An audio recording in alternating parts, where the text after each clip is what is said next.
Hi Harsh, what are your thoughts? Well, 200-year legacy, tough to cover in 2 minutes, but let me try and break this down a little bit more. It was constituted, of course, in the 1800s, but gave way to the Imperial Bank of India in 1920s.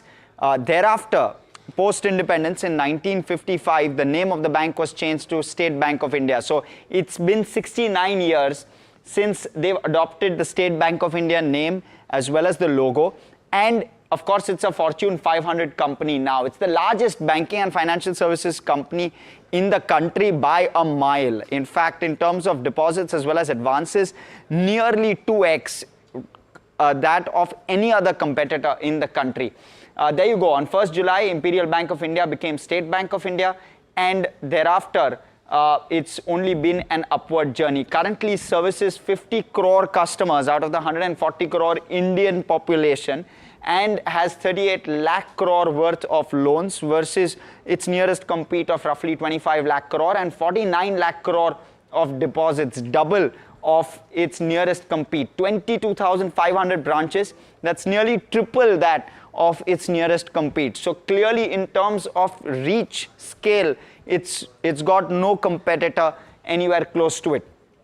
Of course, financial inclusion is at its core. It's the bank of the people, and given the number of customers that it commands, 50 crore, the reach is so wide. Nearly half of India's working population is covered by State Bank of India and has accounts or in some way transacts through the State Bank of India. Maybe a PPF account, it could be a mutual fund account, either way. It's powering the nation, bringing banking services and giving access to credit to the deepest regions of the country where it's most needed. And just with regard to the way in which it's gone about and grown in terms of its valuation, well, it was at 15 rupees a share in 1999. Today stands at 809 rupees a piece. That in itself is a 54x return outside of dividends that it would have paid during that period of time. So in itself, 1 lakh rupees would have become 54 lakh rupees had you invested, and the CAGR return on that is 17%. So not only has it aided the country in terms of banking and services, but just in terms of wealth creation, almost 17% CAGR over the last 25 years. All right, Harsh, thank you very much for joining us and bringing us all those details about our first nation builder. Well, next on our list is LIC, India's largest insurer and also a household name, one that inspires trust and confidence from India and from Indians across social stratas. And Varsha, I think, is joining us on the broadcast for more on this. Varsha, give us more about this. Well, thanks, Nupu, for that. So yes, let's see how old this company is. Started in 1956. As Murli sir already said, it is formed via nationalization of 245 private sector insurance companies and provident funds, and introduced lots and lots of insurance products for Indian, specially tailored for Indian population. Now let's see how dominant this company is, its presence all over India. So it's spread over 2,000 branches and 8 zonal offices, and company has almost more than 13 lakhs agents operating. And if you speak about the products that they are into insurance and pension plans, then health and withdrawal plans as well. And if you speak about the offices that they cover, so offices cover almost 92% of Indian districts versus 81% of total private sector that we have. Now, this is beyond, LIC contributes beyond financial inclusion to nation building. So if you see, they offer insurance products to rural and underprivileged segments. And when it comes to social security, policies provide safety net for millions of Indian families that we have, and their policies provide for financial support, reducing vulnerability. Of course, when we talk about the human capital development for the company, they are involved in various social welfare programs that we have, and involved in education and healthcare initiatives. Now coming to the market performance since listing, how that has performed. So company was listed in 2022 and total market cap for the company is around 6 lakhs crore. Now this IPO was one of the largest IPO that we ever had, though LIC is not in Nifty 50, but its market capitalization surpassed many of the Nifty 50 companies as well. And also LIC is considered as India's most valuable PSU company and has also reclaimed as 5th most valuable listed company. All right, Varsha, thank you very much for those detailed insights. Well, let's shift our focus now to the PSUs that have helped defend our nation from the many security threats that we have faced since 1947, when the first war with Pakistan severely tested our newly independent country. Now, Hindustan Aeronautics Limited was established in 1940 and has since then led our aerial capabilities. Joining us right now on this is Anushi. And Anushi, so Murli already talked about the legacy and the confidence it inspires. As you mentioned, the legacy as HAL continues, it's on a strong path. When you think about the defense sector in general, the first name that pops out in anyone's mind is HAL, Hindustan Aeronautics, which was established in 1940. Association between Walchand, Hirachand and Mysore Kingdom is now one of the biggest defense companies in the aerospace and helicopter regions in India. Now again, the government of India took control over this company since 1942 onwards, and what was initially focused as licensing production of foreign aircrafts has now shifted to developing, manufacturing our own aircrafts and helicopters as we go forward. So again, company engaged in the manufacture of aircrafts and helicopter and now boasts a market size of about 3 lakh crore. And this 3 lakh crore figure that we are looking is it's just doubled down in this 1.5 period itself. So this is the size, this is the potential that HAL presents to its investors. Now, some of the key milestones that the company has highlighted over the course of the period, which are not just, I believe, the milestones of the company itself, but even the building materials that has funded our nation's growth as well. This includes designing India's first supersonic fighter aircraft. Along with this, now it manufactures helicopter models like Cheetah and Dhruv, and they are also engaged in works of advanced aircraft like the light combat aircraft known as Tejas and light utility helicopters. But coming to how the company is going forward, if you look at the order book, that stands at about 94,000 crore. And the company expects an order book of about 1,20,000 crore as of the year end. Along with this, they are expected to materialize 47,000 crores in this 1 year time frame. So what started as licensing for foreign aircraft and then shifting focus to indigenization, production of our own, HAL has a complete transformation journey itself. The company now holds about 24,000 employees. It is responsible for that, and along with this, they are also taking part in a lot of CSR activities, which includes conversion of bio waste to compressed natural gas, holding a lot of hostels and sports stadiums and more. Coming to the stock performance of the company now, in this last 3-4 years, the stock has seen a tremendous return. But in this 1 year itself, we are looking at a 138% of a return in this 1 year, while the stock has been in pressure in this last 1 month. The trajectory of the company continues if you look at the 6 month, 1 year, and even go back and see the 5 year return. So that is HAL for you, the defense pack in general. All right, thank you very much for that. Now, Mazgon Docks is a company that started its journeys as a small dry dock and is today the center of attraction, at least on the stock markets. Let's go across to Puneet. He has more on this. Hi, Puneet. Your thoughts? Well, thanks for that. So, it is definitely, a legacy company. Started back in 1774 and was finally, acquired by the government of India in 1960. Now, before we get to why is it such an attraction now by the investors, if you look at, over its history, the company has, delivered roughly around 800 odd vessels, and it currently builds warships as well as submarines as well. Now, these are two key segments for the country in general to protect itself, and currently it has delivered around 28 odd warships and 7 submarines. Why this number of 7 submarines is important? Because it's 50% of the current capacity of 14 submarines that we have as a country as a whole, and 7 have been built by Mazagon Docks. Now, if you look at the kind of it posed that it has delivered 5 submarines in just the last 5 years, of roughly around 2017 to 2022.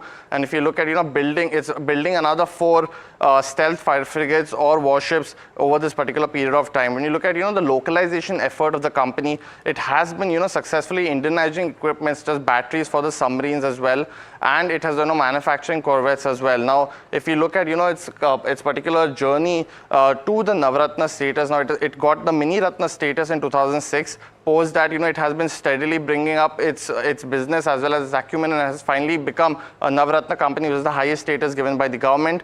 If you look at just to get some picture of where the company stands as a whole, currently government sold about 84% stake in the company, so could see some OFS going forward as well. But its financials roughly around 9,500 odd crores, strong EBITDA margins of 26%. So that's what's also attracted the investors. Its CSR activities is also one of the key things to look out for, roughly around 20 crores in the last year. But it listed back in 2020, and this is the most interesting part. Over the last 3.5 years, it was subscribed roughly 157 times in its IPO, which it had at roughly 180 rupees at that time. So if you definitely did not invest at that time, it was a clear miss, because the stock has run up 27 times or 2700% post that. So definitely 1 lakh rupee invested in the stock is 27 lakh now. Definitely very highly valued company right now. Its order book is roughly 4 times its revenue, and that's what's getting the street positive about Mazagon Dock going forward as well. Back to you. All right, thank you very much for those details.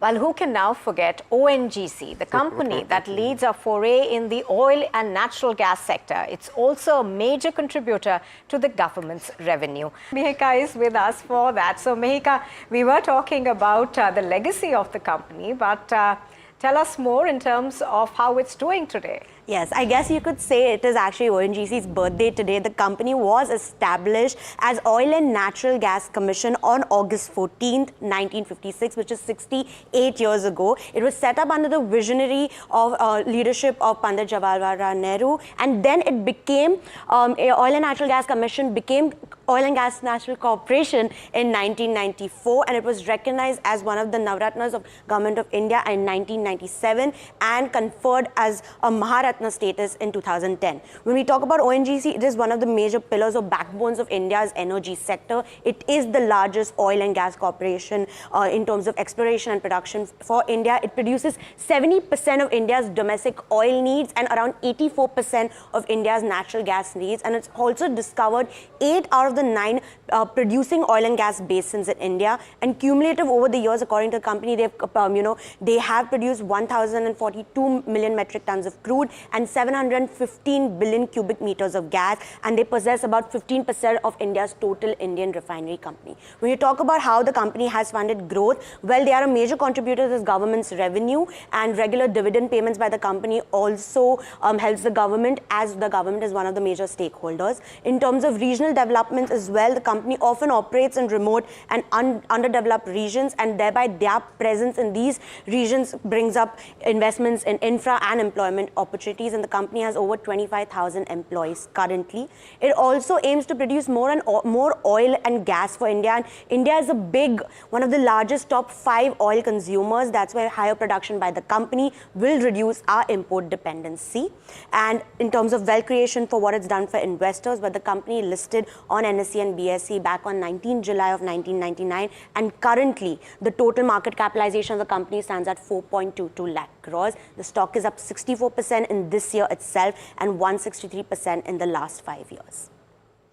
All right, Mihika, do stay with us. In fact, now our national builders list would be incomplete without Coal India, a sector that gained momentum right after India's independence.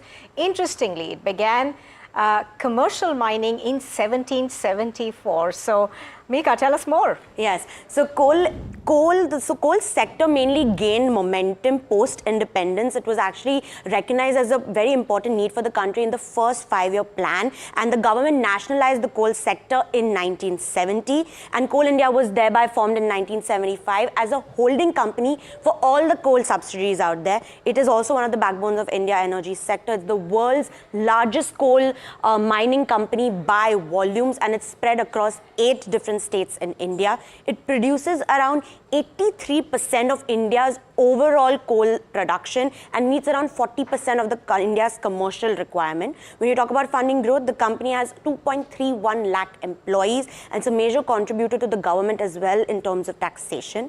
And when you talk about lastly the wealth creation that Coal India has done for investors, well, it listed on NSE and BSE back in 2010. It has a total market cap of 3.1 lakh crores. The stock is up 31% in this year itself and 149% in the last 5 years.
When the whole day passes like a blur, the news just whizzes past, and you're trying to stay informed. It is our job to bring you news that truly matters. At Profit 360, we cut through the clutter, the Wall Street deals, finance and policy news that could shape your tomorrow. The newsmakers, the trendsetters, and the innovators. In 30 minutes, we've got you covered. So stay ahead, stay informed, and stay profitable with Profit 360.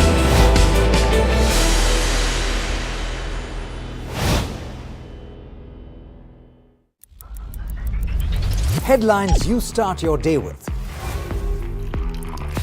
What matters worldwide is now in the palm of your hands. Get ready to seize the day and maximize your financial potential. Stay ahead of the curve with all you need to know on NDTV Profit.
Listen to the voices of reason as they talk about corporate health and investing principles with me, Neeraj Shah, on my show, Talking Point.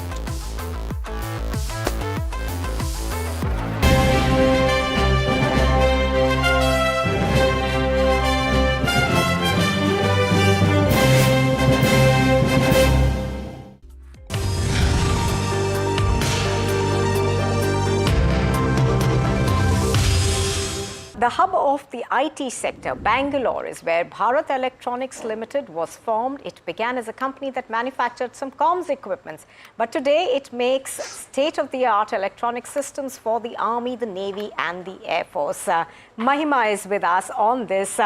Mahima, just look at where this company has moved and how much more it's doing now. Absolutely. So the company, it's been 70 years since the company has existed now, and the company is also has the privilege of having the Navratna status as well. Now, just a brief about the company. It manufactures electronic products and systems for Army, Navy, and Air Force, as you rightly mentioned, and it's also diversified into various products like home security solutions, smart cities, energy storage products, cyber security, and a lot more. And also they are an expert in the electronic voting machine manufacturing as well. Now, how old is the company? As I rightly mentioned, it was established in 1954, so 70 years old. It has a total market cap of 2.14 lakh crores, and just to quote how the company is, working well for the company, well, it's safeguarding the company overall and develops technology to safeguard India. Key milestones, well, a couple of weapons and overall radars that they made in terms of Akash air defense weapon, coastal surveillance system, 3D tactical control radar, and also of course the electronic voting machines. Lastly, in terms of quick facts, their order book as of April stands at around 76,000 crores, and it's expecting more 50,000 in the next 2 years, and it's exploring new opportunities in terms of exports as well, and joining hands with L&T, Airbus, Thales Reliance Defense System as well. In terms of CSR also, the stock has done very well. They're building sewage systems, they're building hospitals, and also providing free medical equipments to a lot of hospitals in the rural areas. And lastly, well, the stock has been up around 124% just in 1 year itself. All right, thank you very much for that, Mahima. That was very insightful. Now, SAIL India is the company that truly embodies independent India's growth story. It's a company that has literally built India as far as visible infrastructure is concerned. And Mahima is back with us on that one as well.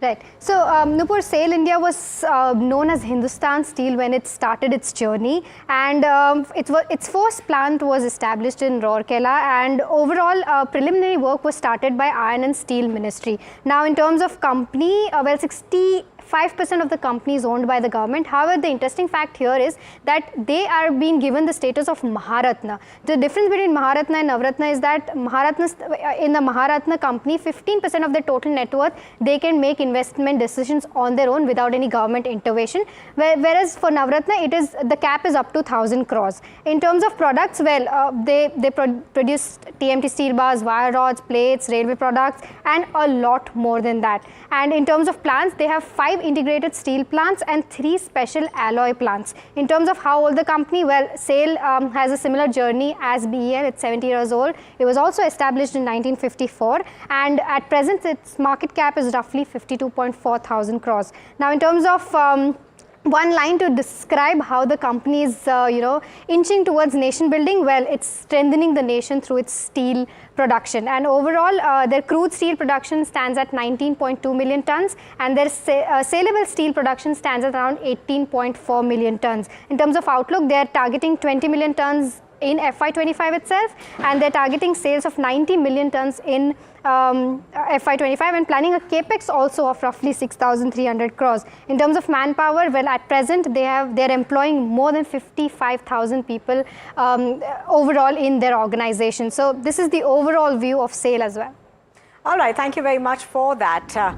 Let's now move on to a company that the Indian government approved the first in 1976. The NTPC project began in 1976. It was a power generation plant at Singrauli in Uttar Pradesh. Now, in the year 1997, the status Navratna firm was actually conferred. It's now foraying into green energy, so leading us in new technologies as well. Joining us right now is Rucha. Rucha, thoughts on this?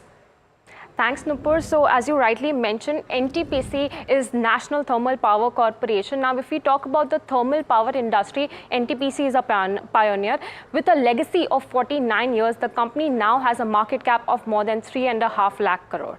So, the company was established back in 1975 and got listed in November 2004. It is India's largest energy conglomerate and became a Maharatna in May 2010. It eventually initially was established to accelerate power development in India, and it started with fossil fuels. However, it then forayed into hydro, nuclear and renewable energy as well. It also diversified into consultancy, power trading, electrification and coal mining as well, and helped in the development of India. Now, not only operations, it is people's favorite place to work as well, as it was recognized as the top 50 best companies to work for in India for a consistent period of 11 years. And it was recognized as such in the Great Place to Work and the Economic Times survey. Lastly, talking about the stock performance, the stock is up 87% in last 1 year. All right. In fact, let's also now move on to another company that has made it to our list. That is the National Hydroelectric Power Corporation. It's also one that has now forayed into solar, geothermal and wind energy. It began in 1975, I think. So, Rucha, tell us more, please.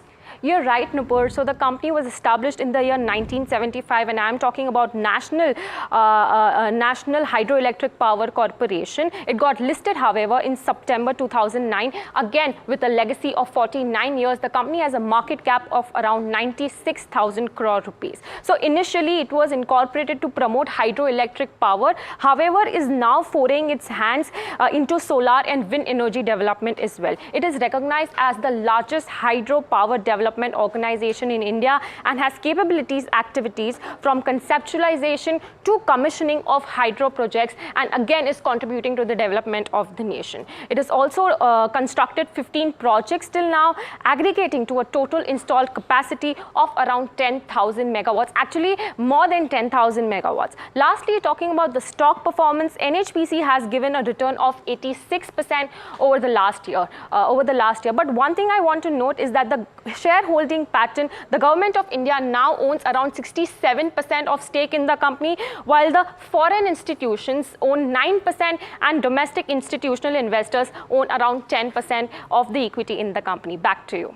All right, Richa. So thank you very much for joining us. And I'd also like to thank Murli at this point for joining us on this very special broadcast. Well, that's all we have time for on this special show. But we'd like to wish all our viewers a very happy Independence Day. And do stay tuned to NDTV Profit through the day for more.